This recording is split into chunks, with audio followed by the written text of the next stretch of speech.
Olá, bem-vindos todos nesse meu retorno. Tem tempo que eu não faço uma live.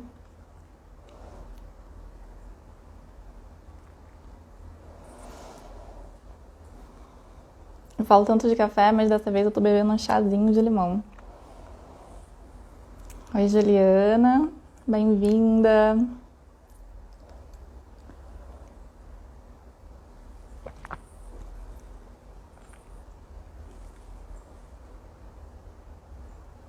Essa live vai ser breve, porque é a primeira do meu retorno. E acho que o inverno chegou aqui pra mim. Eu tava me sentindo assim mais recolhida, mais interiorizada.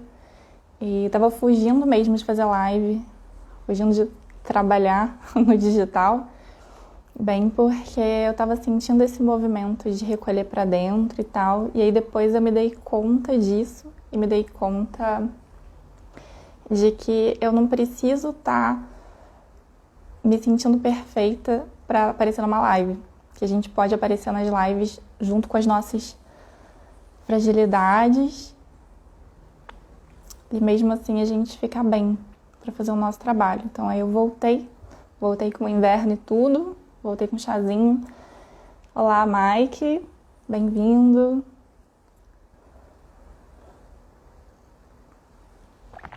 Oi, Milena.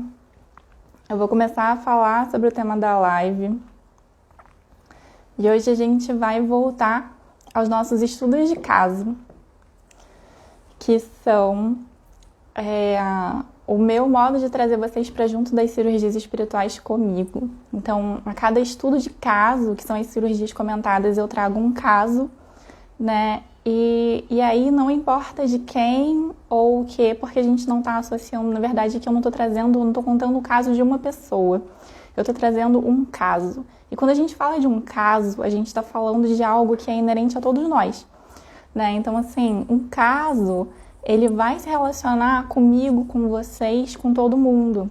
Porque é o mundo do caso que interessa e não o paciente, não quem. Então, na verdade, eu não estou trazendo aqui casos específicos de ninguém. Eu estou trazendo algum que fez sentido e fez sentir durante o meu trabalho para que a gente estude esse caso juntos. Isso que é o estudo de caso das cirurgias comentadas.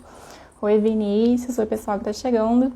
E aí, nesse caso, nesse estudo de caso, nessa cirurgia comentada que eu escolhi para trazer para vocês, eu escolhi comentar sobre algo muito particular, porque quando a gente vem se tratar, a gente vem com todo o nosso mundo, né? E a gente esquece que o nosso mundo, às vezes, inclui também os espíritos que estão acompanhando, assim, aqueles espíritos familiares que estão com a gente.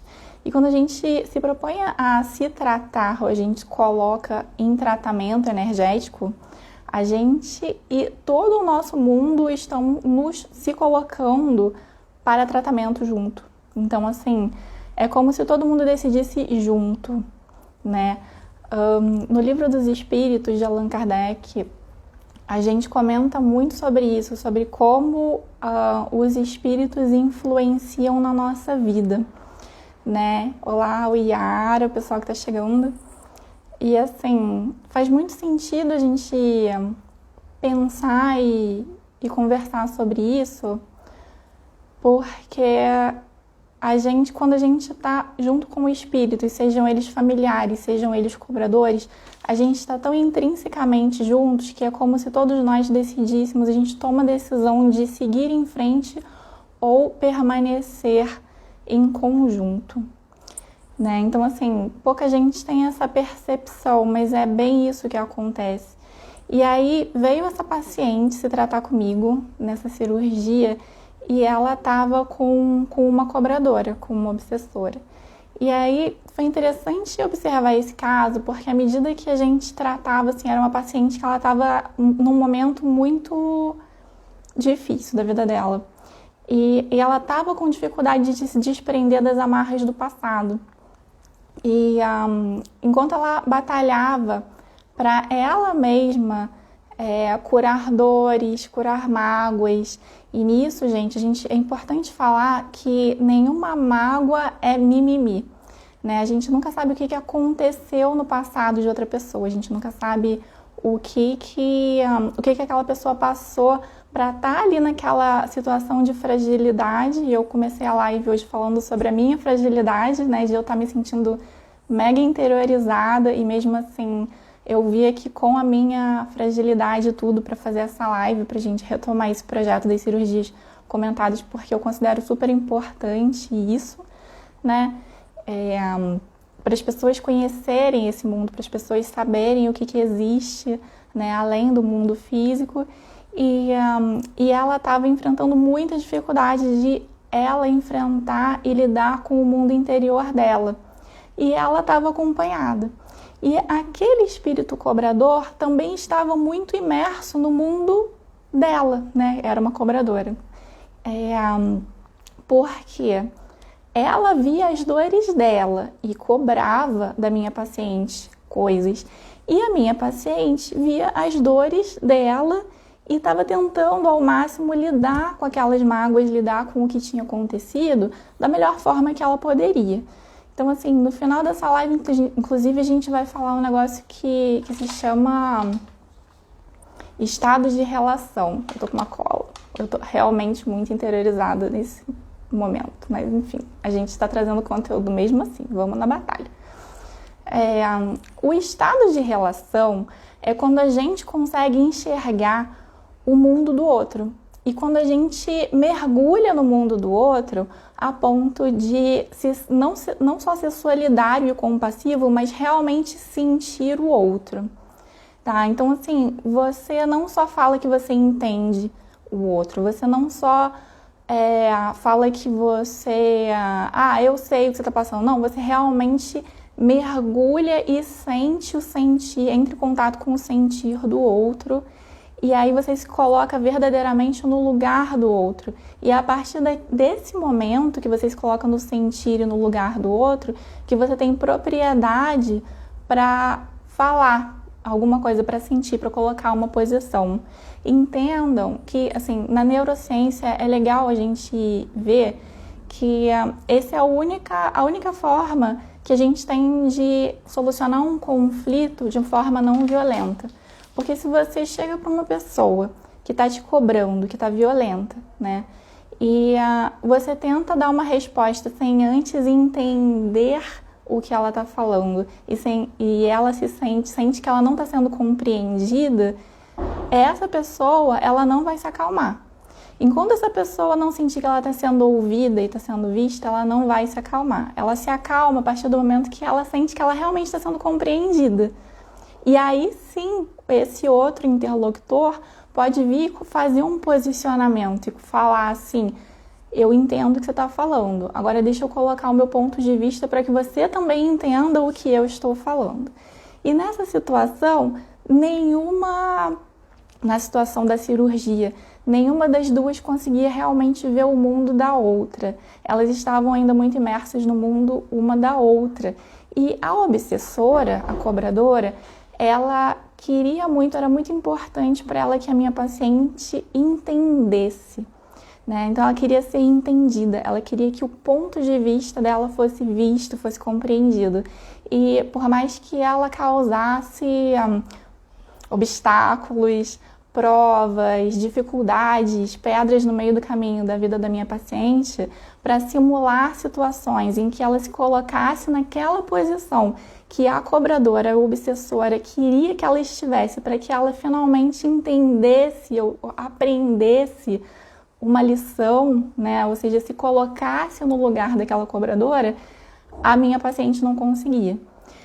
Porque ela não estava no momento dela, porque ela estava vendo outras coisas. Na verdade, ela estava vendo outras questões. O nosso mundo interior, ele na verdade é muito mais complexo do que a gente imagina, né? Assim, não é simples, muitas vezes, a gente enxergar o ponto do outro se a gente tem tanta informação e tanta coisa que pra gente, como a gente porta dentro da gente, é mais importante naquele momento. Então, a prioridade nossa sempre é de primeiro sanar o que é importante pra gente, na nossa ordem de prioridade, não na ordem do outro, né? Então, o que a gente porta dentro sempre vai ser o mais importante, o mais relevante naquele momento.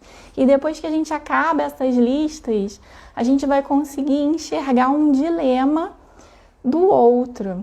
Pode parecer muito louco, mas é exatamente assim que acontece, né? Assim, muitas vezes, quando a gente está imerso em muitas questões, é muito difícil você entender o que o outro está falando, ainda mais se o outro vem cobrando, né? E não vem dialogando dessa forma que eu expliquei, que a neurociência fala sobre o discurso não violento, né? Para você explicar para o outro o que está acontecendo.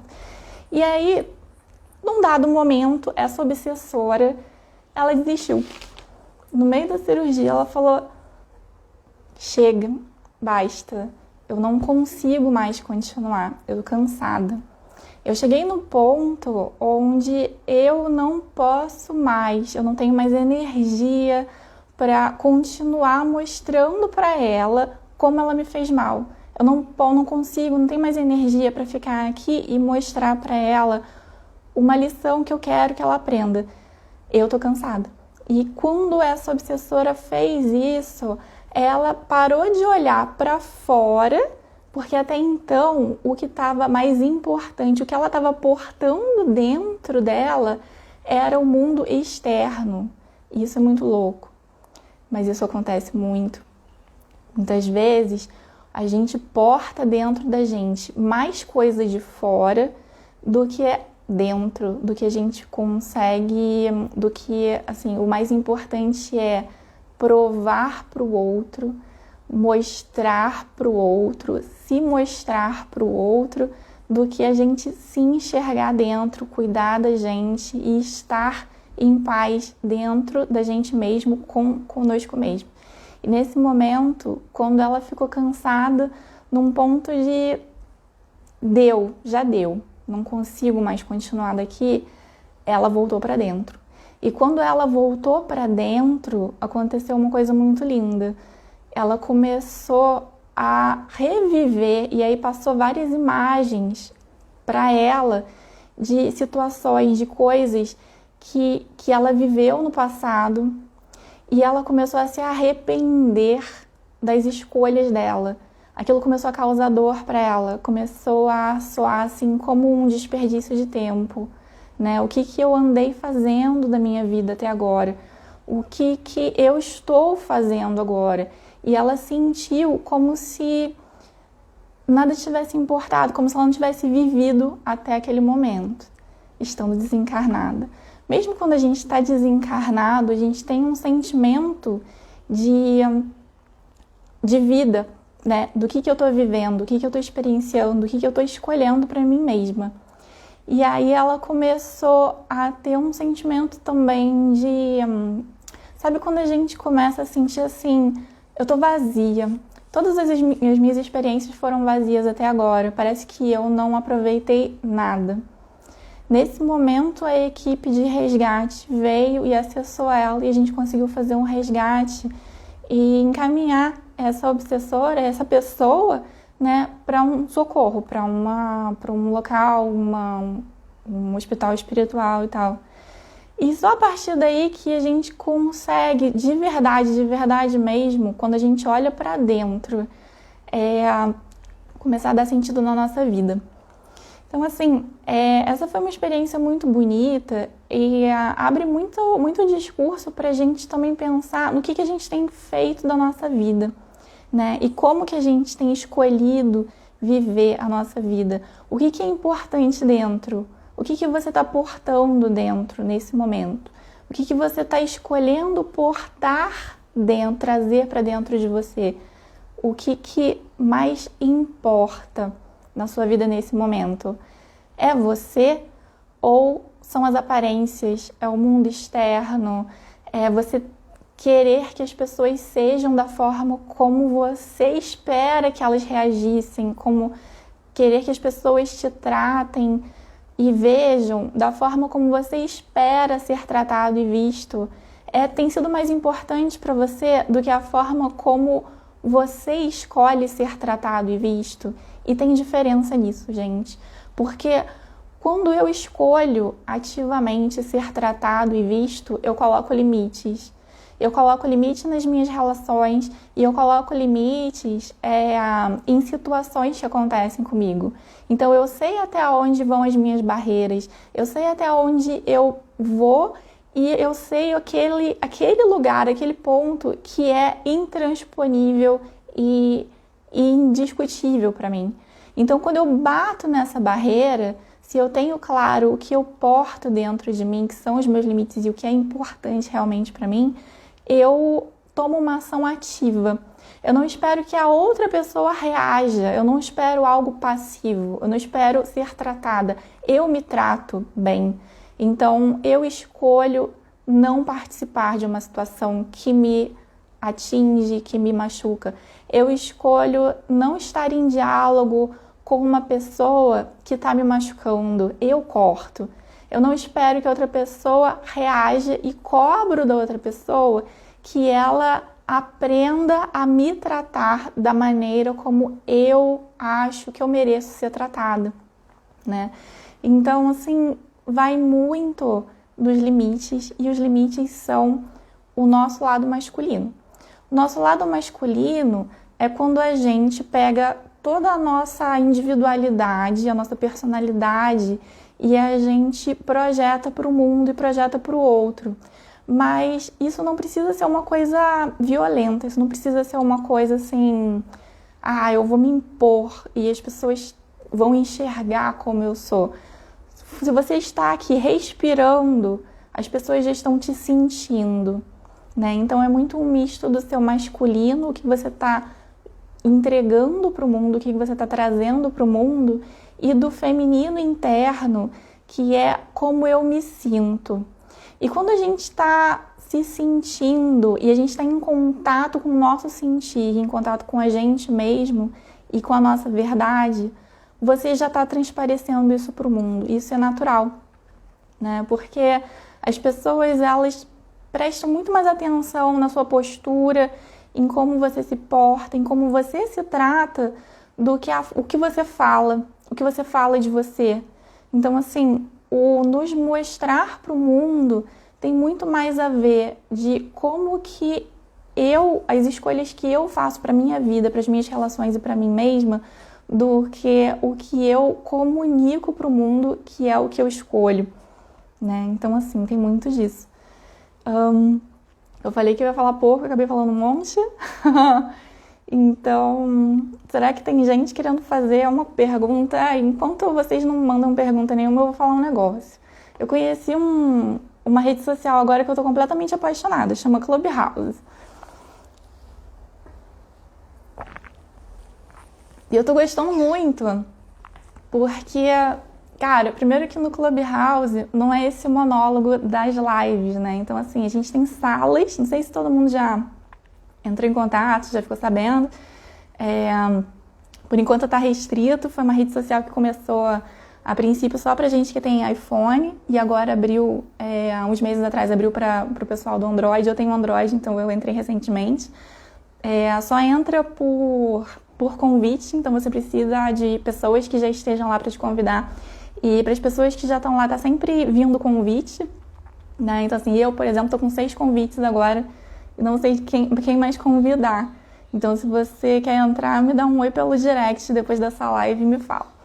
Mas eu gostei muito, primeiro por ser uma rede que eu achei que era bem intelectualizada, assim, sabe? Então, assim, você cria salas de bate-papo, e aí parece, assim, tipo um revival das salas do UOL, só que não é, por causa do objetivo dessas salas, né? Então, assim, eu tô em salas, por exemplo, em grupos de leitura do livro Mulheres que Correm com Lobos, de psicologia, neurociência, de física quântica, de muita coisa legal. Então, assim, eu tenho tirado muito proveito dessa rede, né? entrando em contato com pessoas super interessantes e assuntos super interessantes, por isso que eu acho que eu tô também meio sumida do Instagram. Mas o mais legal dessa rede é que todo mundo pode falar. Então, assim, por exemplo, se a gente estivesse no Clubhouse agora, todo mundo que tá aqui na sala poderia levantar a mãozinha, falar que quer falar alguma coisa, eu passaria a voz e a pessoa falaria o que ela quisesse. Isso é muito interessante, né? Interessante para tirar essa questão do palanquinho, né, que a pessoa que está fazendo uma live se coloca, né, que acaba sendo, né, já que eu estou aparecendo no vídeo, vocês estão me vendo, mas eu não estou vendo vocês. Então tem uma interação muito maior. Então, assim, se vocês não conhecem, gente, conheça. É muito legal. E oiê, Paola! Estamos chegando no final desse bate-papo. Como eu falei, eu tô num momento muito inverno da minha vida. Tô realmente sentindo o inverno no meu corpo e sentindo de me recolher. Até então tava fugida das lives, mas eu tomei uma decisão. Ao invés de ficar totalmente fugida, eu vou começar a fazer lives mais curtas. Assim eu respeito o meu sentir e ao mesmo tempo não fico tão longe assim de vocês, tá?